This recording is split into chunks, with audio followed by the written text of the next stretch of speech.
Hello दोस्तों, नमस्कार। आप सभी का स्वागत है आपके अपने YouTube channel current affairs magic में।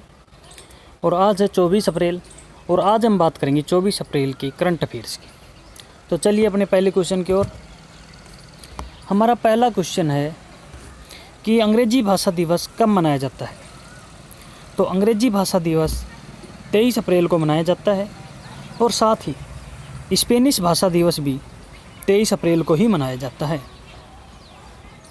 और यह दिवस एक प्रसिद्ध लेखक थे विलियम शेक्सपियर, उनके जन्मदिन की और उनकी पुण्यतिथि की स्मृति में मनाया जाता है।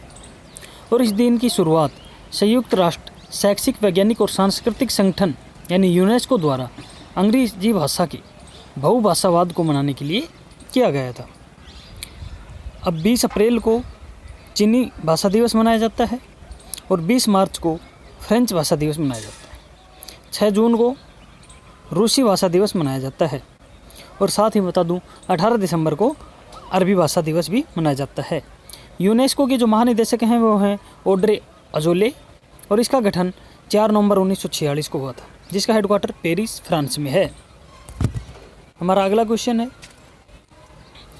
कि इंटरनेशनल मोटरसाइकिल मैन्युफैक्चरर्स एसोसिएशन यानी IMMA का नया अध्यक्ष किसे नियुक्त किया गया है। तो यह किया गया है राकेश शर्मा को, जो अभी तक उपाध्यक्ष के तौर पर कार्य कर रहे थे और ये बजाज ऑटो के CEO थे। और यह जोहान लोमन हैं जो इनके स्थान पर यह जगह लेंगे। और अभी डेविड ली को हुआई का भारत का CEO चुना गया है और जे चेन हैं जो हुआई के CEO हैं। IMMA की स्थापना 1947 में हुई थी और इसका हेडक्वार्टर जिनेवा, स्विट्जरलैंड में है। हमारा अगला क्वेश्चन है विश्व पुस्तक और कॉपीराइट दिवस कब मनाया जाता है। तो यह मनाया जाता है 23 अप्रैल को और इस साल का नारा था KL बाका यानी केयरिंग थ्रो रीडिंग। और इस वर्ष विश्व पुस्तक है राजधानी कुआलालंपुर, मलेशिया। जो इस वर्ष जो विश्व पुस्तक की राजधानी चुनी गई वह कुआलालंपुर, मलेशिया। और यह जो राजधानी का चयन होता है जो 23 अप्रैल से प्रभावी होकर 1 साल की अवधि के लिए रहती है। और इस दिन को जो मूल रूप से 23 अप्रैल 1995 को पेरिस में आयोजित हुए यूनेस्को की आम बैठक में इसे घोषित किया गया था कि यह दिवस मनाया जाना चाहिए। और यह भी यूनेस्को के द्वारा था, अभी बताया था, जो महानिदेशक ऑड्रे अजोले और गठन 4 नवंबर 1946 को हुआ था। हमारा अगला क्वेश्चन है कि विश्व बैडमिंटन चैंपियन यानी BWF के IM बैडमिंटन अभियान का एम्बेसडर किसे बनाया गया। तो PV सिंधु को भारत की तरफ से PV सिंधु हैं जो इनको बनाया गया है एम्बेसडर। और IM बैडमिंटन जागरूकता अभियान के लिए एम्बेसडर चीन की जोड़ी है, एक झेंग शी वेन और हुआंग याओंग, कनाडा के मिशेल ली, इंग्लैंड के जैक शेफर्ड, हांगकांग के चैन होयुअन, जर्मनी के वलेस्का नोब्लाच और जर्मनी के मार्क जेबलर जो एथलीट आयोग के अध्यक्ष भी हैं। जो मार्क जेबलर हैं ये एथलीट आयोग के अध्यक्ष भी हैं। इन सभी को IM बैडमिंटन जागरूकता अभियान में हिस्सा लिया है। अब जो बैडमिंटन वर्ल्ड फेडरेशन का हेडक्वार्टर है वह कुआलालंपुर, मलेशिया में है और इसकी स्थापना 5 जुलाई 1934 की हुई थी।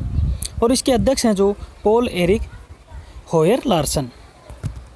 हमारा अगला क्वेश्चन है कि इजराइल का पहला डिजिटल बैंक किसके द्वारा संचालित किया जाएगा। तो यह एक भारतीय कंपनी है TCS, टाटा कंसल्टेंसी सर्विस, इसके द्वारा यह संचालित किया जाएगा और इसे 2021 में लॉन्च करने की योजना बना रही है। जो डिजिटल बैंकिंग ऑपरेशन प्लेटफॉर्म है TCS बैंस यानी BANCS, ये ग्लोबल बैंकिंग प्लेटफॉर्म को लॉन्च करती है और उसको संचालित करती है। और जो हमारे इजराइल के वित्त मंत्रालय है उसने देश के अंदर बैंकिंग क्षेत्र में बदलाव लाने के लिए TCS का ही चयन किया है। अब TCS इजराइल को बैंकिंग सेवा ब्यूरो बनाने में मदद करेगा।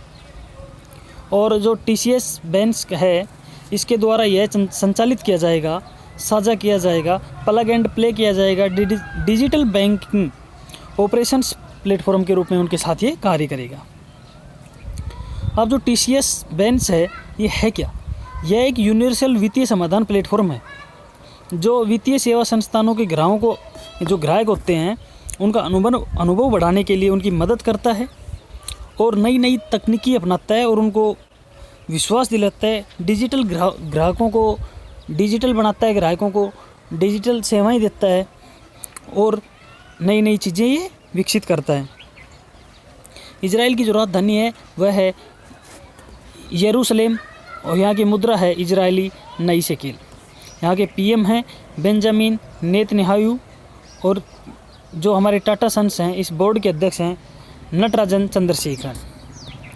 हमारा अगला क्वेश्चन है कि फेसबुक ने रिलायंस जियो की कितने % हिस्सेदारी खरीदी है?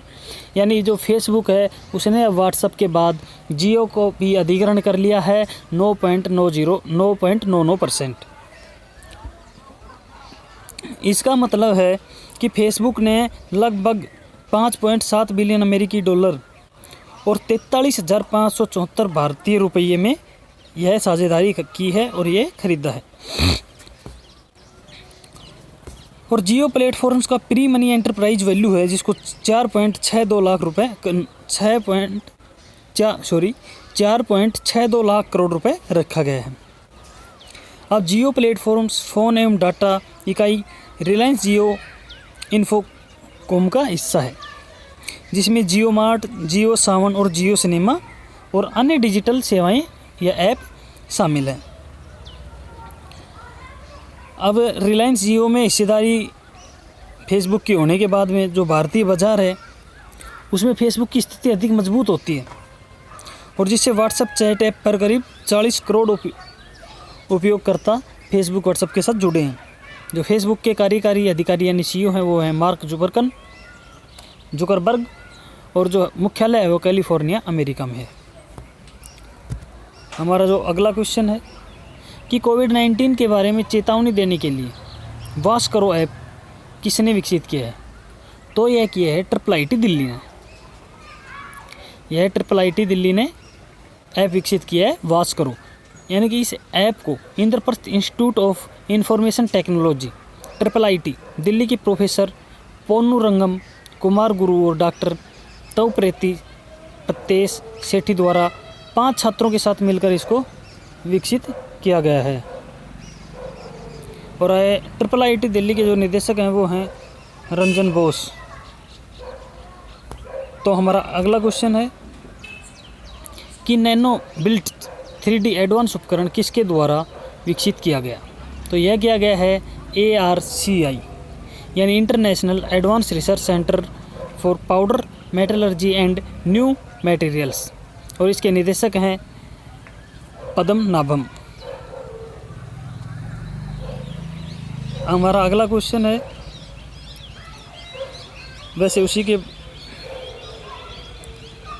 हमारा अगला क्वेश्चन है कि BRO ने कोसावाल एनक्लेव को शेष भारत से जोड़ने वाले नए पुल का निर्माण किया है। तो कोसोवाल एनक्लेव कहाँ स्थित है?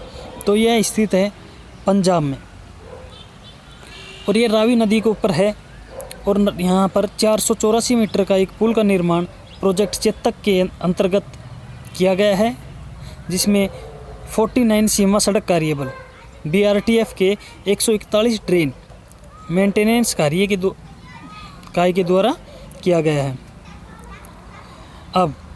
अभी यह पुल है जो ये स्थानीय लोगों को और सेना की एनक्लेव से सभी मौसम में कनेक्टिविटी बनाए रखने में सहयोग करेगा।